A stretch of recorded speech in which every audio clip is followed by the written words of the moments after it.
Amados irmãos, abram, por favor, em 1 Timóteo, aliás, 2 Timóteo, capítulo 1. 2 Timóteo, capítulo 1.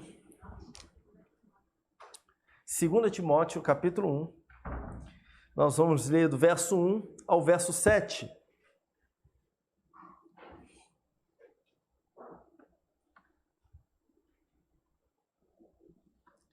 Segundo Timóteo, capítulo 1, verso 1 ao verso 7.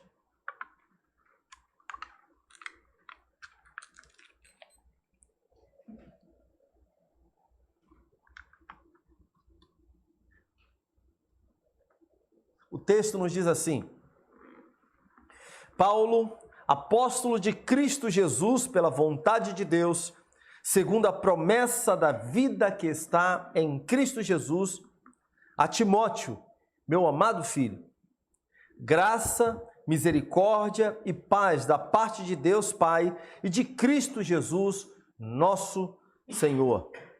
Dou graças a Deus, a quem sirvo com a consciência limpa, como o serviram os meus antepassados, ao lembrar-me constantemente de você, noite e dia, em minhas orações.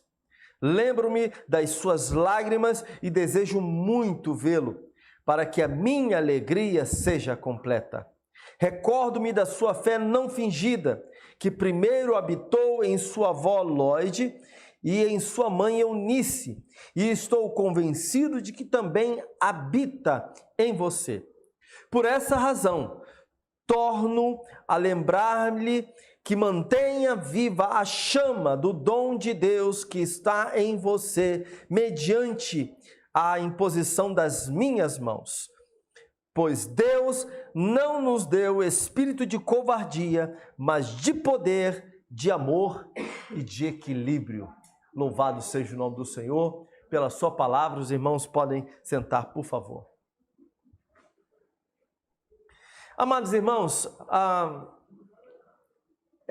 problemas nos cansam e todos nós experimentamos problemas. Há situações que acabam tirando a nossa vitalidade, acabam mexendo com o nosso coração de tal forma que perdemos a alegria, perdemos o vigor, perdemos o ânimo, passamos a abandonar coisas que antes estávamos envolvidos, até mesmo coisas que gostávamos de fazer, que antes gostávamos de fazer, quando estamos tomados por problemas e esses problemas começam a pesar sobre os nossos ombros, começam a nos cansar, até mesmo essas coisas que nos davam prazer deixam de dar prazer. Tá? Tem situações que acabam fazendo isso conosco, né? Um problema que persiste na nossa vida pode nos fazer sangrar, pode nos fazer empalidecer, né? Pode tirar de nós o brilho, a alegria, o vigor, aquela coisa que algumas pessoas você olha para elas e você percebe que estão cheias de vida, né? E algumas pessoas você olha e percebe assim, aquele ar pesado, né?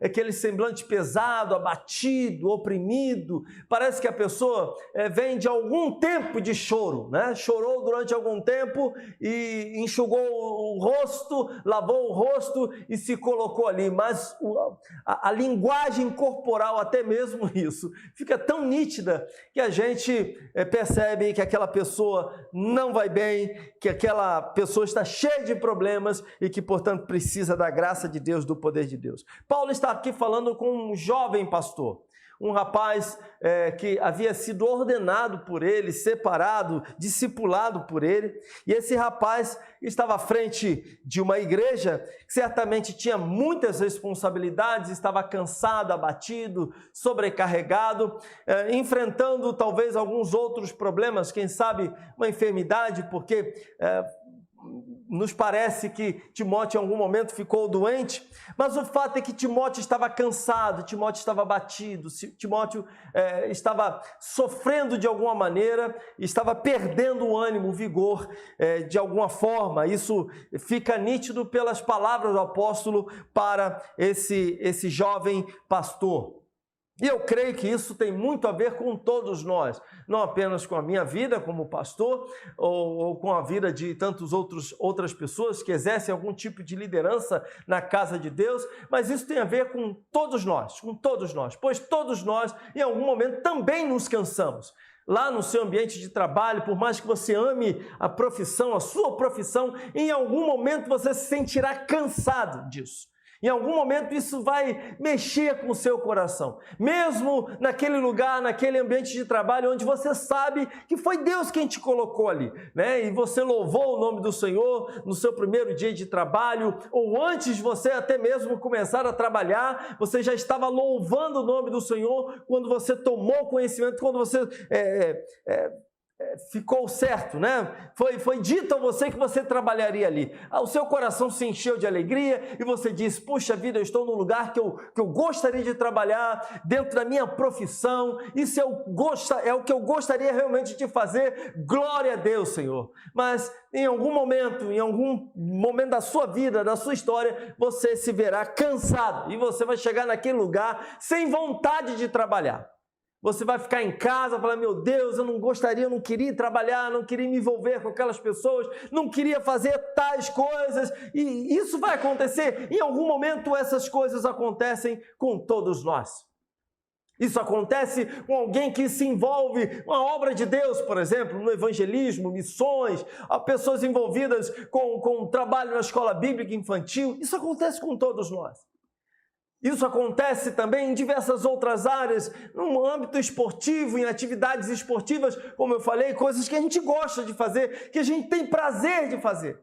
Mas em algum momento a gente fica cansado, os problemas vêm, eles não param de vir, o diabo sempre se levanta contra nós, as circunstâncias estão aí, nós mesmos cometemos erros, falhamos em muitas coisas, deixamos de fazer muitas coisas, abrimos mão, por exemplo, da vida devocional, deixamos de nos encher da presença do Senhor e aí, às vezes, pequenos problemas passam a pesar sobre os nossos ombros.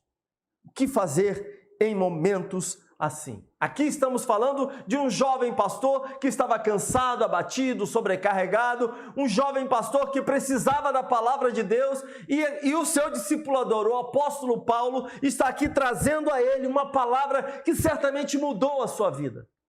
E eu gostaria de falar um pouquinho sobre ela. Primeiro, nos versos de 1 a 2, há aqui temos a apresentação e a destinação, o destinatário da carta, né? Paulo diz que é o apóstolo segundo a vontade de Deus, ou seja, ele não era um líder levantado por qualquer coisa, ou ele mesmo não havia posto a mão sobre a sua própria cabeça, dizendo, agora eu estou mandando, agora eu sou o líder de vocês, né? Há uma autoridade sobre a minha vida, mas ele deixa bem claro, olha, eu sou o apóstolo segundo a vontade de Deus. E Paulo podia dizer isso porque quem o chamou foi o próprio Cristo que o chama, que o comissiona para esse ministério. E aí ele fala para o seu filho na fé, Timóteo, essa carta é para o seu amado filho. Era alguém a quem ele tinha um carinho todo especial, uma atenção toda especial, um grande amor pelo seu filho na fé, Timóteo. E aí nos versos 3 a 6, meus irmãos, eu peço que vocês me acompanhem. O texto nos diz assim: dou graças a Deus, a quem sirvo com consciência limpa, como o serviram os meus antepassados, ao lembrar-me constantemente de você, noite e dia, em minhas orações. Lembro-me das suas lágrimas e desejo muito vê-lo, para que a minha alegria seja completa. Recordo-me da sua fé não fingida, que primeiro habitou em sua avó Lóide e em sua mãe Eunice, e estou convencido de que também habita em você. Por essa razão, torno a lembrar-lhe que mantenha viva a chama do dom de Deus que está em você, mediante a imposição das minhas mãos. É o que o apóstolo Paulo fala a Timóteo. E Paulo aqui está ressaltando para Timóteo, primeiro, a fé que este jovem pastor tinha e a fidelidade desse jovem pastor. Parece que Timóteo precisava ouvir alguma coisa assim. o seu líder, o seu pastor, o seu apóstolo, o seu discipulador está lembrando Timóteo a respeito da sua fé e a respeito da sua fidelidade. E Paulo ele inicia o trecho dizendo: dou graças a Deus a quem sirvo. Essa expressão aqui, no grego, ela é uma expressão sacerdotal, muitas vezes associada ao templo, aquilo que acontecia no templo, como os sacerdotes serviam no templo, a maneira como eles se dirigiam no templo, o serviço que era feito no templo. E Paulo usa essa palavra, essa mesma expressão, a Deus a quem sirvo. Ou seja, Paulo se coloca aqui e entende que a sua vida aqui está a serviço de Deus, como adorador, como um pregador da palavra, como alguém que falava da lei de Deus. Paulo assim se coloca dizendo: olha, eu sirvo ao Senhor, né? O meu coração, essa palavra estava associada à adoração no templo, e Paulo, portanto, se coloca como adorador. E é importante ressaltar, quando se fala de adoração no templo, não estamos falando de música meramente, não estamos falando de alguém que canta, de alguém que toca, não se trata disso. A adoração no templo era todo o serviço que acontecia no templo, era todo o culto prestado a Deus. Portanto, quando eu ouço pessoas falando: não, eu sou um adorador, geralmente a pessoa está falando, se referindo que ela canta. Ela tem uma voz bonita, ela canta bem ou ela canta afinado. Então, eu sou um adorador. Meus irmãos, isso é coisa dos nossos dias. Isso é coisa da galera do gospel. Porque a adoração em si é tudo aquilo que nós fazemos na casa de Deus. Os dízimos e as ofertas fazem parte da adoração. O que nós estamos fazendo aqui, neste momento, diante da palavra de Deus, também significa adoração. O ato de lermos a palavra do Senhor antes dos cultos também é adoração. Você aí sentado está adorando a Deus, a sua postura deve ser a postura de um adorador, porque você está cultuando ao Senhor, ao Deus vivo, ao Deus eterno. E ele diz que serve a Deus, e ele serve com a consciência limpa. A quem sirvo com a consciência limpa. Isso é interessante, porque Paulo está dizendo: olha, o que eu estou fazendo, o que eu faço diante do Senhor, todo o meu trabalho, a adoração, o evangelismo, o discipulado, o acompanhamento das igrejas que eu abri, Paulo está dizendo: eu faço isso com a consciência limpa. Não há sobre a minha mente, sobre o meu coração, a acusação, porque eu faço de todo o coração. Paulo não tinha acusação sobre o seu coração naquilo que ele fazia e prestava na casa de Deus. E isso é interessante pensarmos. Porque às vezes que nós nos reunimos para cultuar ao Senhor, nós temos um risco absurdo, corremos um risco enorme de fazermos o que nós fazemos de qualquer maneira. Ou como se estivéssemos fazendo no automático, não fazendo de todo o nosso coração, não cultuando a Deus de todo o nosso coração, não cantando ao Senhor de todo o nosso coração. E cantar ao Senhor de todo o coração não significa cantar alto demais, mas significa a entrega do coração. São coisas distintas. E eu não estou falando que você não possa cantar bem alto na igreja, você o pode. Mas a questão é, aquilo que nós estamos fazendo, o louvor que entregamos para Deus, é de todo o nosso coração? A Bíblia diz que o Senhor procura adoradores, que o adorem em espírito e em verdade. Então que você aqui agora esteja prestando um culto ao Senhor de todo o seu coração, para que não haja acusação na sua mente, que você está fazendo para Deus de qualquer maneira, e para Deus não serve de qualquer maneira. Eu não posso dizer, para o Senhor sabe todas as coisas, vamos fazer de qualquer jeito. Não serve. Então todo trabalho, toda adoração, evangelismo, discipulado, acompanhamento de igrejas, isso tudo que Paulo já havia feito, Paulo deixa bem claro, ele servia a Deus dando o seu melhor, desgastando-se para o Senhor. E ele tinha consciência tranquila, não havia acusação sobre a sua mente. Mas ele também usa uma outra expressão, quando ele diz, como serviram os meus antepassados. Que antepassados? Paulo aqui está fazendo referência aos patriarcas. Paulo está fazendo referência a Abraão, Isaac e Jacó. São a esses que Paulo está falando. E a razão disso, de Paulo se referir aos antepassados, é demonstrar que ele não estava, essa palavra é interessante, propugnando uma nova religião, mas sim uma fé da qual os fiéis do passado também participaram. Paulo está deixando claro, olha, tudo aquilo que eu estou apresentando para vocês, anunciando para vocês, trazendo até vocês, tudo isso não é novo, não é algo que eu estou inventando, mas os meus antepassados também o fizeram. O culto ao Senhor, a adoração ao Senhor, a vida diante de Deus, tudo isso já foi apresentada pelos nossos antepassados. É isso que Paulo está dizendo, quando ele diz, como serviram, eu sirvo da mesma maneira que serviram os meus antepassados. Paulo está dizendo, não estou com uma religião nova, mas aquilo que eu estou fazendo, os meus antepassados fizeram. E aí Paulo diz que sempre lembra de Timóteo, né? Em suas orações, com gratidão a Deus. Timóteo é o seu filho na fé, que gera alegria no coração do apóstolo Paulo, pela sua vida e pelo seu testemunho. Paulo vai dizer isso, ele continua dizendo, ao lembrar-me constantemente de você, noite e dia, em minhas orações. Né? Paulo faz menção disso, e Paulo lembra de Timóteo, né? E Paulo tem alegria ao lembrar de Timóteo. Será que somos lembrados pelos nossos irmãos em Cristo também, como pessoas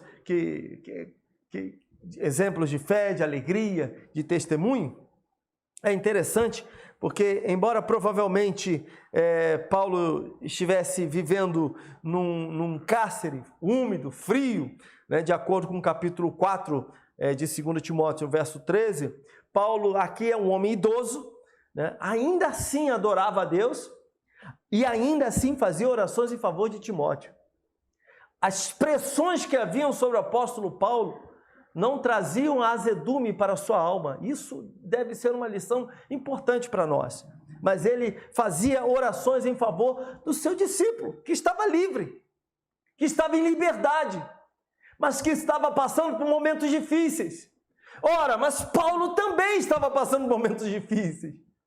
Mas mesmo preso, mesmo numa prisão úmida, mesmo debaixo de muita tribulação, de angústia, passando frio, enfrentando grande tribulação, ainda assim Paulo lembrava do seu filho na fé, Timóteo.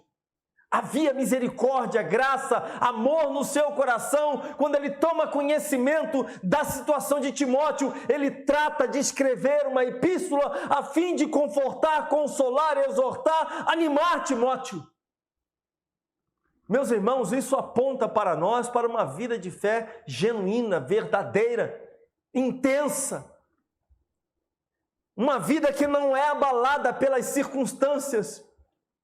Uma vida que não sofre, e quando eu digo não sofre, ela não é desgastada pelos problemas. A sensação que nós temos, principalmente quando chegamos no capítulo 4 de 2 Timóteo, é que o coração de Paulo, a vida espiritual de Paulo, pulsava ainda mais, vibrava ainda mais, mesmo preso e diante de muitas angústias.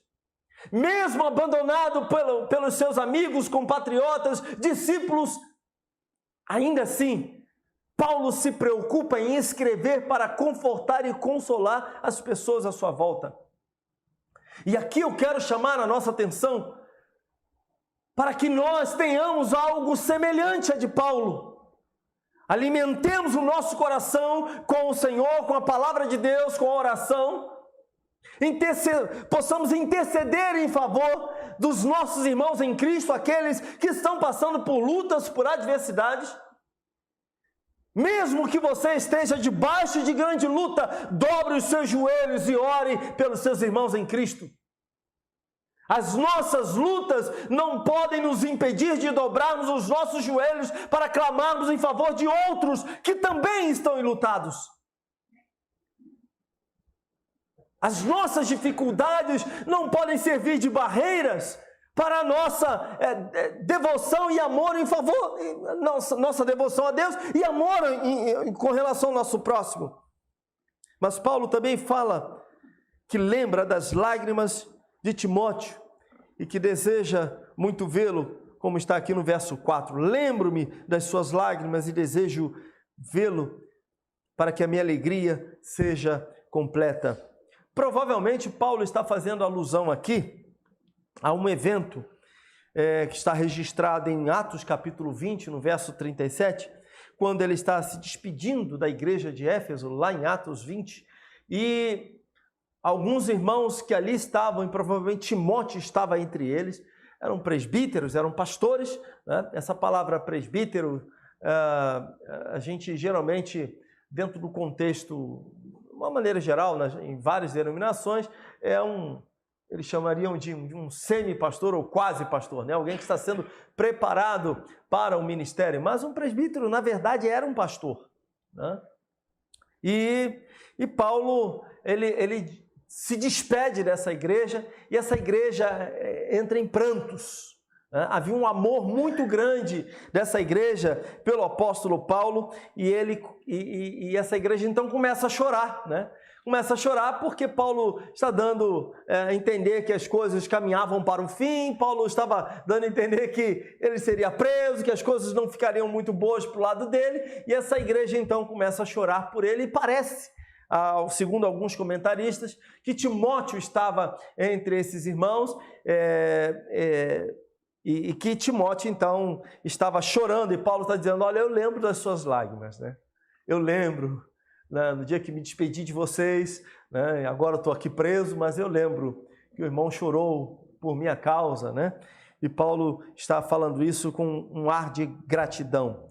Paulo também diz que a fé de Timóteo, ela é sincera, né? Ele vai falar no verso 5, no capítulo 5, no versículo 5, perdão, recordo-me da sua fé não fingida, que primeiro habitou em sua avó Lode e em sua mãe Eunice, e estou convencido de que também habita em você, né? Ele está dizendo que aquilo que existe no coração de Timóteo, aquilo que, aliás, Timóteo demonstrava, colocava para fora, que as pessoas percebiam no exterior de Timóteo, na verdade, era uma realidade no coração dele. E é interessante pensar nisso, porque pessoas podem ter atitudes semelhantes à fé. Pessoas podem demonstrar serem pessoas de fé, mas não serem. Há muita gente que tem um estereótipo, né? Apresenta lá mostra uma imagem para as outras pessoas. Tem um linguajar de crente. Diz, olha, não, eu sou crente, e fala glória a Deus, aleluia, usa termos esses mais comuns, eu não sei, mudam tanto, né? Tem tanta coisa acontecendo, dependendo do lugar onde você vá, você tem diversos termos aí que são identificados dentro do meio evangélico. Carrega uma Bíblia constantemente, a Bíblia toda amassada, arriscada, e você diz, esse varão, essa varoa, né? Eles são crentes mesmo. Porque olha a Bíblia do sujeito, parece um manuscrito de Qumran, sabe? Um negócio assim, tão escrito, comentado, rabiscado, colorido, aí você fala, essa pessoa é crente. Chega na igreja, dobra os joelhos, né? Coisa que era muito parecida aí com os nossos irmãos da Assembleia de Deus, sempre praticaram isso, que é uma boa atitude, né? Mas a pessoa tem aquela fachada de crente, mas aí você fica 10 minutos com ela, 15 minutos com ela, e você percebe que aquilo ali é só fachada. Faz as mesmas coisas, pratica as mesmas coisas que lá fora as pessoas praticam. vivem da mesma maneira. Dentro da igreja, linguajar santo. Fora da igreja, palavrões. Dentro da igreja, conversas santas. Fora da igreja, é o oposto. Paulo está dizendo que a fé de Timóteo é sincera, não é fingida. Paulo está dizendo que está convencido da existência da fé desse jovem pastor Timóteo. Ou seja, Timóteo tinha uma fé provada e aprovada. O testemunho dado pelo jovem pastor Timóteo era um bom testemunho. Ele era um crente de verdade. E um outro aspecto aqui, que Timóteo é incentivado a manter ou reacender o seu dom espiritual, né? E meus irmãos, o desejo de descobrirmos, desenvolvermos, dispormos os nossos dons espirituais deveria ser como uma chama flamejante dentro de nós. No entanto, muitos que estão nas fileiras evangélicas sequer pensam nisso. Eu me lembro que há uns 30 anos atrás, pelo menos uns 30 anos atrás, eu me lembro que a conversa no meio da igreja qual é o seu dom, ou quais são os seus dons, o que Deus tem para a sua vida, o que Deus vai fazer através da sua vida. Eu me lembro que pessoas buscavam e ficavam ansiosas porque queriam descobrir quais eram os dons que Deus tinha separado para elas. Pessoas entravam na igreja, eram batizadas nas águas e logo estavam dobrando os joelhos buscando no Senhor. Senhor, derrama sobre a minha vida os teus dons. E elas queriam se envolver com evangelismo, com missões, com trabalhos na música, na pregação. Queriam se envolver no âmbito da igreja. Final de semana era na casa de Deus. Dia de semana tinha visitação.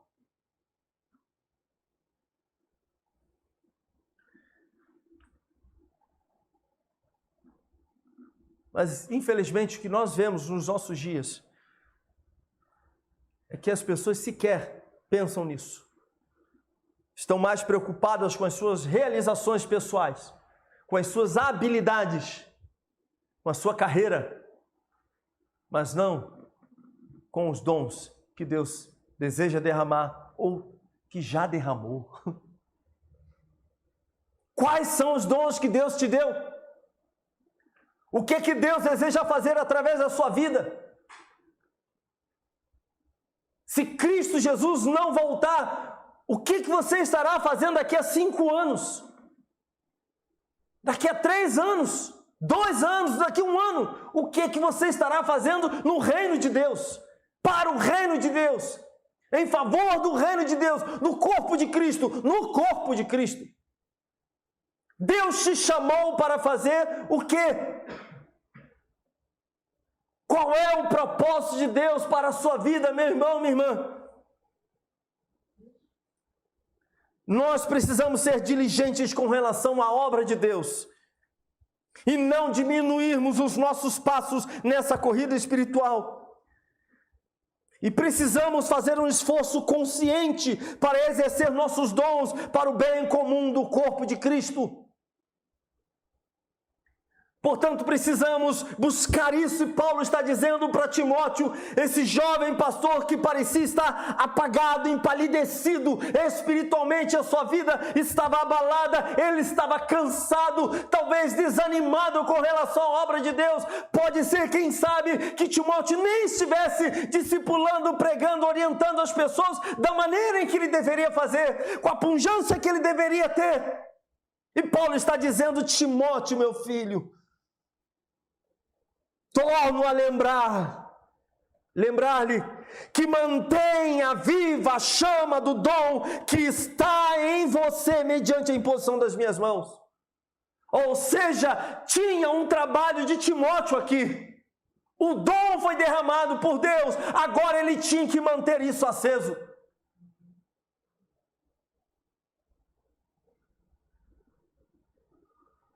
Há um processo aqui sinérgico. Há uma sinergia aqui. Porque a obra de Deus já havia sido realizada, feita na vida dele. Paulo já havia posto a sua mão sobre a vida dele.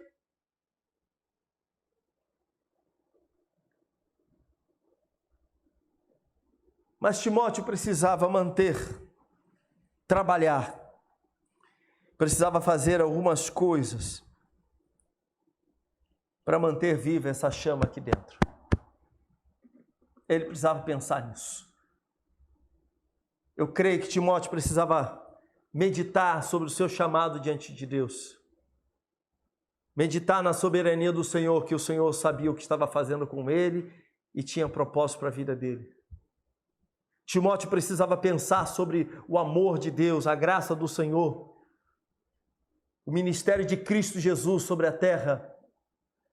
Timóteo precisava pensar nas almas que ele precisava e tinha que ganhar, nas vidas que ali estavam diante dele. Pois haviam muitos religiosos, haviam muitos pagãos, principalmente em Éfeso, muitos pagãos. Muita gente que não queria, que se confundia, que entravam na igreja com práticas absurdas. Timóteo precisava lembrar de tudo isso. Timóteo não podia esquecer quem ele era diante de Deus. E se ele procurasse tomar todos esses cuidados, meus irmãos, a chama do dom no coração dele não se apagaria. Seria mantida acesa. Ele tinha que lembrar do dia em que o apóstolo Paulo colocou a mão sobre a sua cabeça e o separou para o ministério. Ele precisava lembrar disso.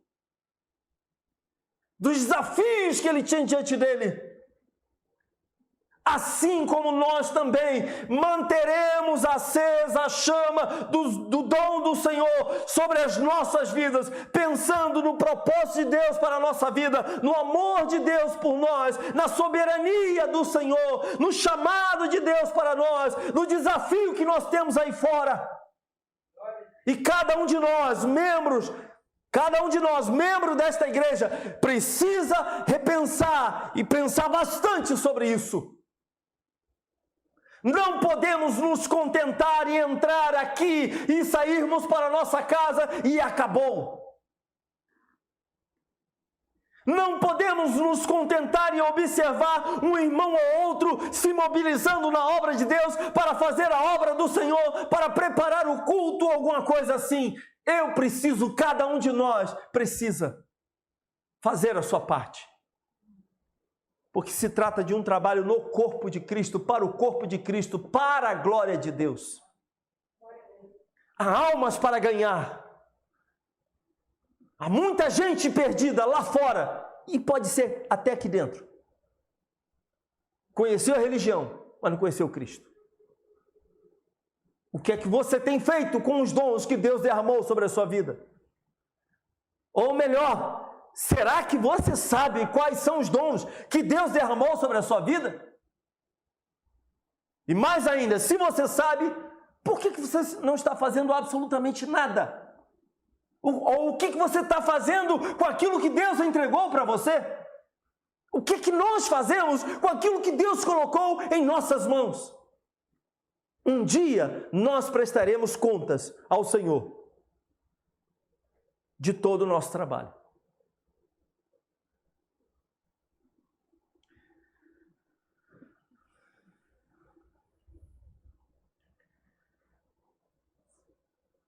Assim como Timóteo era lembrado com alegria por sua fé, as pessoas à nossa volta também devem lembrar também a respeito da nossa fé e lembrar com alegria.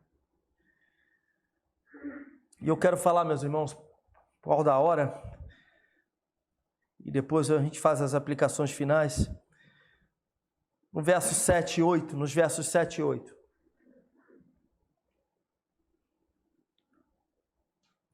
Pois Deus não nos deu espírito de covardia, mas de poder, de amor e de equilíbrio. Leamos também o verso 8. Portanto, não se envergonhe do testemunho do Senhor, nem de mim, que sou prisioneiro dele, mas suporte comigo os meus sofrimentos pelo Evangelho, segundo o poder de Deus. A fé demonstrada por Timóteo não era uma fé barata, ela tinha um preço e um custo alto. Não se sabe ao certo o que estava acontecendo com Timóteo. Paulo não apresenta muitos detalhes, aliás, poucos detalhes, mas parece que Timóteo estava debaixo de grande luta, como eu falei. Timóteo precisava reavivar o dom de Deus sobre a sua vida, o dom que ele havia recebido. É como se o ministério pastoral estivesse perdendo vida, perdendo cor. Talvez a saúde de Timóteo estivesse bastante abalada, enfraquecida. Ele tinha sérios problemas de estômago, é o que nós sabemos, e talvez estivesse aqui cansado também da sua enfermidade, né? Algumas enfermidades nossas nos cansam. Timóteo tinha que manter essa chama acesa no seu coração e não podia se acovardar, não podia afrouxar, assim como nós também nos sentimos balançados pelas tribulações que enfrentamos. Alguns dos nossos problemas nos cansam bastante e, por vezes, nós também pensamos em desistir. Mas precisamos manter essa chama acesa, meu irmão. Se você tem estado cansado, abatido, sobrecarregado, se você tem se acovardado diante das coisas que Deus tem posto diante de você, é hora de você levantar a sua cabeça, buscar a presença de Deus, lembrar do chamado de Deus para a sua vida, lembrar da obra de Cristo na cruz pela sua vida, aquilo que Cristo fez por você, homem nenhum poderia fazer. E isso deve ser motivo de alegria para o seu coração. Pense no chamado de Deus, nos dons do Senhor que estão sobre a sua vida, ou naquilo que Deus ainda pode derramar sobre a sua vida. Pense. E se coloque diante do Senhor, pedindo a sua misericórdia, pedindo a sua graça. E a minha palavra para cada um de nós, inclusive para você que está nos assistindo em casa, nós não podemos nos acovardar. Temos que manter o nosso coração no Senhor, a nossa vida diante de Deus, fazendo aquilo que o Senhor nos chamou para fazer. Em nome de Jesus. Amém. Curva a sua cabeça.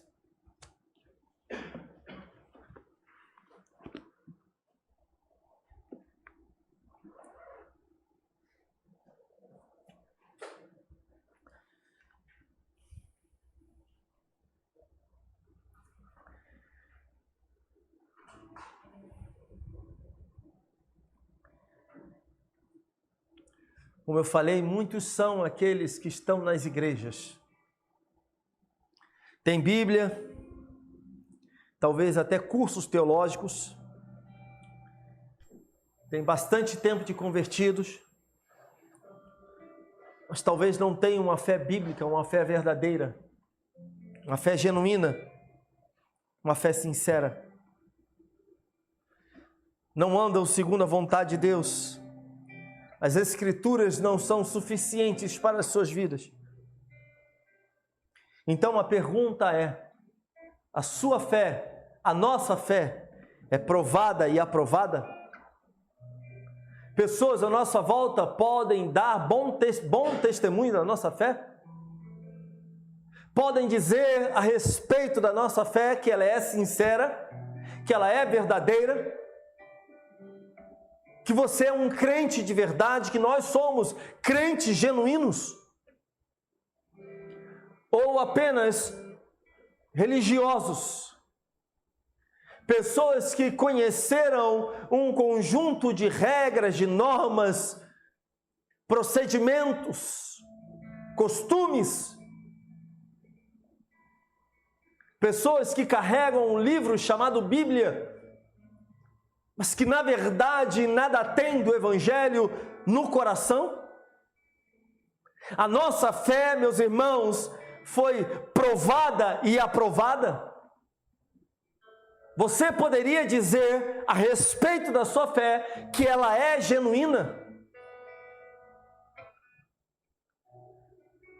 Tomara que assim seja. Que pessoas digam que de fato você é um crente genuíno. Que pessoas possam testificar a respeito da sua vida espiritual. Mas Se hoje, você que está nos ouvindo, você que está aqui, neste lugar, se hoje você chega à conclusão de que a sua fé não é genuína, a minha palavra para você é: renda-se diante de Cristo Jesus. Abandone o pecado e viva para a glória de Deus. A minha oração é para que o Espírito Santo de Deus te convença da justiça, do pecado e do juízo, pois esta obra somente Ele pode fazer, mas que você se renda diante dEle e viva para a glória de Deus. Viva por satisfazer a Cristo Jesus.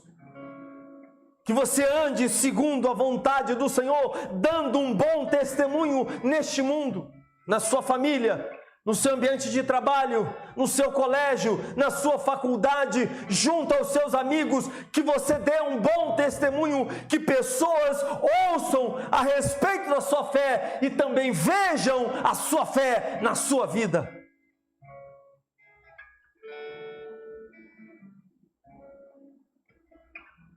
Mas além disso,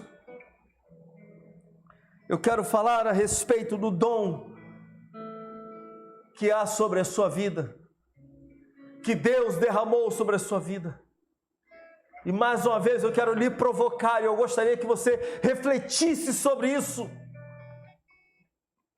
O que Deus lhe chamou para fazer, o que o Senhor lhe deu, lhe capacitou para fazer, e o que você tem feito com isso? Ou, se você não sabe, busque ao Senhor, se derrame diante de Deus, pergunte para Ele, busque no Senhor: Senhor, qual é a Tua vontade para a minha vida? Quais são os dons que o Senhor tem para a minha vida? A Bíblia diz que nós devemos buscar dons espirituais, então busque.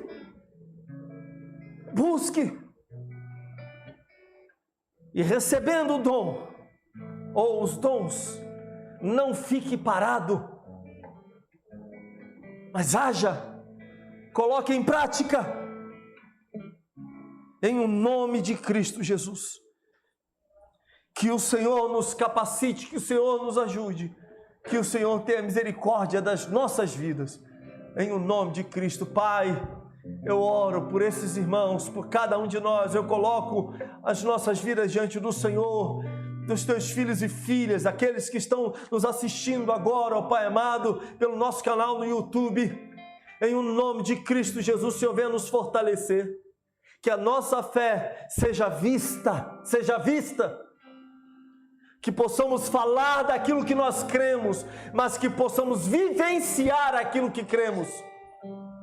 Que pessoas, ó Pai, se alegrem ao verem as nossas atitudes, testemunharem a nossa vida, possam se alegrar. E que venhamos colocar em prática os nossos dons. E se há alguém aqui cansado, abatido, sobrecarregado, Pai, que seja renovado na Tua presença. Pois nós nos cansamos, por vezes ficamos cansados, mas sabemos que no Senhor podemos ser renovados espiritualmente, em o nome de Cristo Jesus. Amém. Amém. Fiquemos de pé.